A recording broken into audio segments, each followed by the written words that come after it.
А сега следува разговорот кој го најавив на почетокот, се однесува на реформите во образованието. На платформата Zoom го имаме универзитетскиот професор и поранешен заменик министер за образование Петар Атанасов. Добро утро, благодарам што одвоивте време да се вклучите во денешниот утрински брифинг. Добро утро. Овие реформи кои ги најави министерката за образование Мила Царовска во изминатите денови предизвика лавина реакции, реагира и синдикати и дел од професорите, а се однесува на идејата за спојување на предметите. Имено историја, географија и граѓанско општество влегуваат во предмет општествени науки, биологија и хемија во предмет природни науки, а музичко и ликовно во предмет уметничко образование. Пред се, каков е вашиот став за оваа најавена реформа? Внимателно ја гледав презентацијата од МОН. Се работи за крупна промена.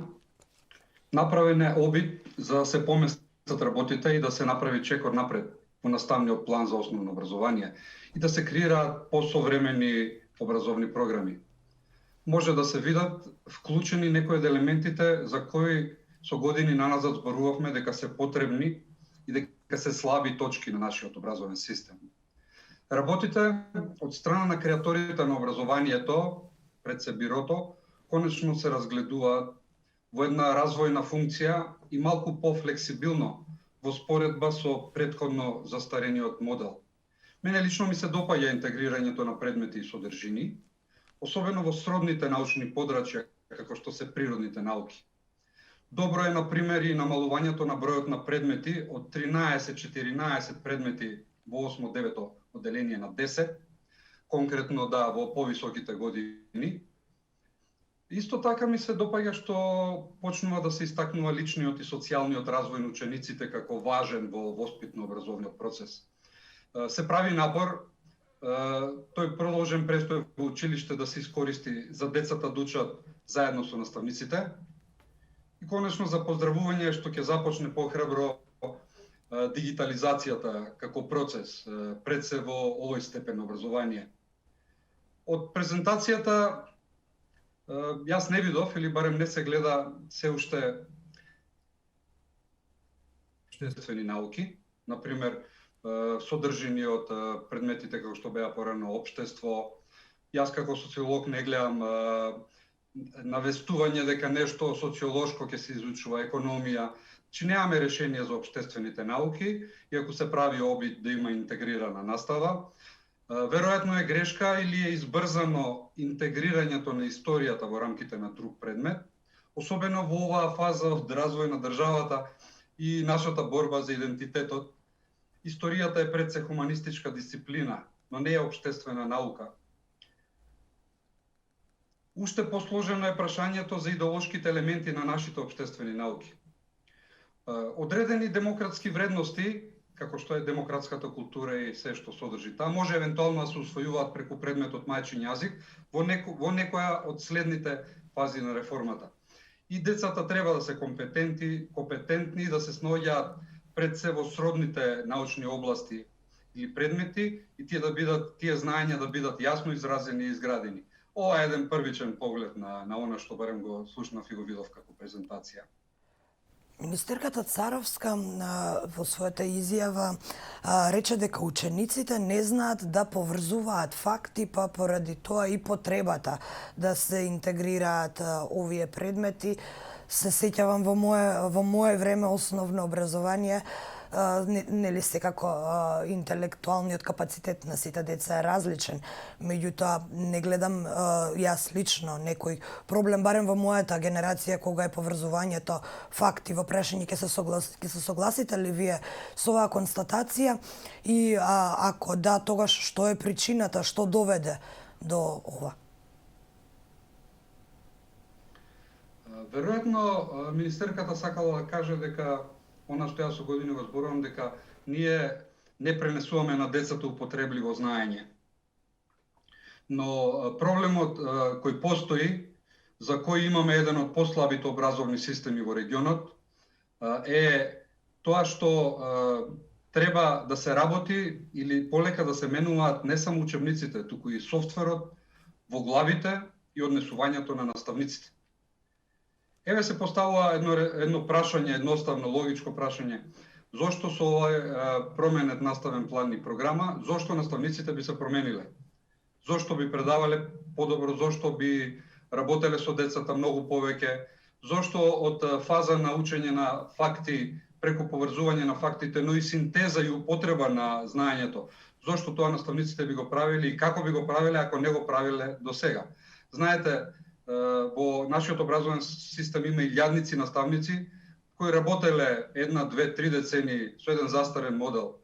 Значи, во таа насока би сакал да истакнам дека системот треба да се менува, ова е еден чекор напред, треба да се поздрави, затоа што се потребни многу промени за еден ден нашето образование да постигне повисоко ниво. Допрва треба да зборуваме за многу елементи, за оние што ги споменав досега, но и за многу практични, важни, интегрирани содржини, како што се медиумската писменост, финансиската писменост. Постојат многу успешни проекти од кои може да се црпи знаење, но ако во едно подолго време не пристапите холистички на промените, не знам со што би гарантирале дека ќе имаме поквалитетен и подобар образовен модел. Еве, например, целиот предлог гледано од концепцијска страна или концепцијски аспект, јас не гледам решение за контрола на квалитетот во рамките на самото училиште. Не се објаснува како бирото ќе контролира или покрива реформата, или дали контролата повторно ќе му се остави како што беше и досега само на државниот просветен инспекторат. Значи, ние имаме слаби институции или институции без капацитет за одржливи реформи. Да не го споменам или еве да ја споменем и партизацијата. Значи, школувањето и обуката на наставниците е клучниот момент и точка каде што треба да се интервенира што побрзо. Затоа што ако не пристапите вака, ќе ги поздравиме и натамошните промени во наставните планови и програми, но нема да направиме никаков повисок скок во квалитетот. Ги споменавте и контролата на квалитетот и партизираноста. Без контрола на квалитет, дали повторно ќе имаме уште една во низата неуспешни реформи во образованието? Еве, тука ќе ги споменам и последните истражувања според кои сме на дното. Да, дозволете да дадам еден поопширен одговор или одговор кој го допира ова прашање и дава некакви решенија. Јас во изминатите години кога упорно настојував образованието се држи како дежурна и важна тема во општеството, мислам дека јавноста беше убедена дека треба да има промени. Но се спомнува неколку пати овие денови Финска. Јас имав чест или можност еден цел ден да поминам во разговори заедно со бившата министерка за образование на Финска. Финскиот образовен модел започна да се менува во 60-тите години. На финците им требаше 30 до 40 години да создадат модел кој ќе произведува одржив квалитет. Во тој модел има многу елементи кои треба да се склопат. Наставниците, програмите, автономијата на начинот на работа, позитивната селекција, големиот престиж на професијата наставник, добро платени наставници со магистерски степен на образование. Значи, на Финска им требаше 30 до 40 години да направи квалитетен образовен модел. И секако дека е во првите 10 образовни модели во светот. Нам ќе ни треба долго време, но во таа насока треба да вршиме промени, треба да се исправаат грешките, но тие промени треба да се случуваат во еден комплетен, холистички пристап, затоа што убаво е да се сменат наставните планови, јас кажав дека ова е чекор напред, но уште повеќе треба да се работи на луѓето. Знаете, се е до луѓето. Ако луѓето ги промените, ако го промените начинот на кој се одвива образованието, и може да се очекува успех. И уште еден момент морам да истакнам. Повторно се спомнува една реченица која пред 2-3 години ја кажуваше амбасадорот на УНИЦЕФ или анализата на ОЕЦД. Мислам дека и министерката тоа го спомена или некој друг. Се тврди од страна на анализите дека нашите деца имаат или посетуваат 900 часови помалце од децата на земјите членки на ОЕЦД со добри образовни модели. Ова едноставно не е точно. Ова може да го искаже само аматер. Еве ќе ви кажам зошто. Германските деца престојуваат во основното училиште во 3-то, 4-то, 5-то, 6-то оделение најмалку 7 до 8 часови работно време во училиштето. Значи, одат во 7:30, 8, но во училиште остануваат до 17 часот, до 17:30. Имаат полн работен ден, но потоа не работат повеќе. Кога ќе го помножите овој работен ден со сите недели во образовната година, добивате еден огромен број на часови. Кај нас досега се поминуваше 3 до 4 часови ефективни во училиште и нормално дека 50% фалат. Но не фалат. Јас ќе ви кажам дека ние по образовниот или по училишниот ден децата наши одат на приватни часови по многу предмети, по дополнителна настава. Учат со нас родителите. Еве јас сум професор, па имам привилегија да работам со сопствените деца. Учат сами, поминуваат во пишување домашно по неколку часови. По 3-4 дена губат за подготовка на по тестови математика, биологија, физика. Значи нашите деца ги имаат тие работни часови, но се учи на погрешен начин. Знаете, од факти до синтеза има многу нивоа, но за тоа треба да имате подготвени наставници, да имате добри наставни програми и секако позитивна атмосфера. Мора јавноста да ви ја прифати реформата. Мора јавноста да се работи на јавноста. И во овој момент имаме една многу негативистичка атмосфера во општеството. И во овој момент, она што го понудите, особено со предметот на историја, мора веднаш да се повлече и предметот историја мора да остане онаков како што е, се додека не се подсмири една и да имаме една позитивна атмосфера во општеството. Токму тоа сакав да ве прашам, бидејќи и голем дел од реакциите се наменети токму за предметот историја и тоа токму во еден ваков период кога знаеме дека ни се отвори неочекуван проблем со нашиот сосед Бугарија токму на темата историја.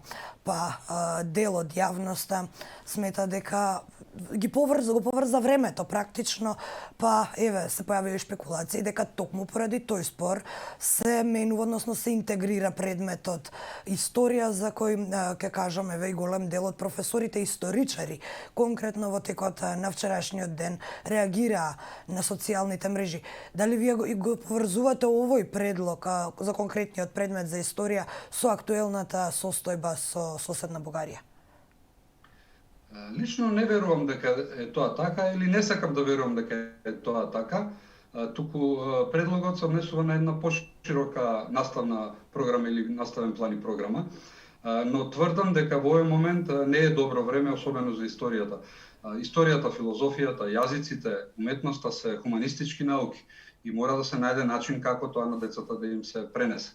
Од друга страна, она што се случува на политички план, не можеме ние така преку ног да менуваме некои работи, особено во столбовите на нашиот идентитет. Компромисите во некој одреден период можат скапо да не чинат. Затоа мислам дека треба малку повнимателно да се оди со историјата. Знаете, историјата и процесите на градење на нацијата се и негативни, но и уште повеќе позитивни. Секоја нација треба да си го знае коренот, да си го знае потеклото, да си ги знае митовите. Нашите митови, барем она што ние сме го учеле во училиште, се Илинден, Втората светска војна, нашите културолошки белези и специфичности, на тоа не треба да се отстапи. Значи не верувам дека е поврзано и треба малку повнимателно, но има други работи во предлозите што се прифатливи. Токму кога е наставната програма под знак прашалник. Во моментов се уште имаме историски комисии кои преговараат по ова прашање за тоа што ќе пишува утре во учебниците по историја, секако ако остане предметот историја доколку не биде интегриран. Мислите дека ќе се чека завршувањето или резултат, исход од овие комисии за подоцна да се пристапи кон креирање наставна програма, бидејќи во овој момент мислам дека некако и не е возможно да се искреира наставна програма, барем кога е предметот историја во прашање? Знаете, треба да се разделат проблемите или аспектите на прашањето. Едно е она што политичарите преговараат, што се обидуваат да најдат мостови, барем нашата влада се обидува да ги помести работите. Но од друга страна, од политичкиот врв на Бугарија доаѓаат не толку пристојни предлози. И треба да се внимава на тоа.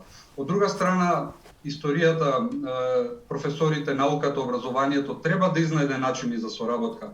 Јас во една програма претходно напишав дека треба да постои размена на студенти. Нашите студенти додат во Бугарија, Албанија, Србија, во регионот, како што додат и во западните земји. Студенти од Бугарија да доаѓаат на Еразмус или на предстој во еден семестар на нашиот универзитет, например Свети Кирил и Методи или Свети Климент Охридски, да се дружат студентите. И уште нешто ќе додадам, дека треба да се искористи економијата, културата, соработката, но пред се образованието. Јас 2-3 месеци пред да се повлечам од политиката и од владата, бев со амбасадорот тогашен Никола Димитров во една посета на Бугарија. Посетата беше со повеќе министри, се разговараше за соработката меѓу двете држави и покрај политичките прашања, јас имав двочасовна средба со една од заменичките министерки на Министерството за образование на Бугарија. Разговаравме како може, затоа што таму има еден министер и има по области има 3 или 4 заменици министри, со една од заменичките министерки, разговаравме дали е можно да се сработува. Апсолутно дека во тој еден првичен муабет, а тоа беше интенцијата или каналите отворени со договорот за соработка, дека на нивото на образованието покрај политиката може да се изнајдат многу начини да се соработува. Образованието треба да отвора можности, треба да ги насочува нашите деца кон иднината, кон соработка, да се градат мостови, да се градат позитивни вредности, затоа што и бугарските студенти, и нашите студенти, и нашето општество, и нивното општество сака да оди напред. Политиката мора да го возможи ова, и нашата, и нивната.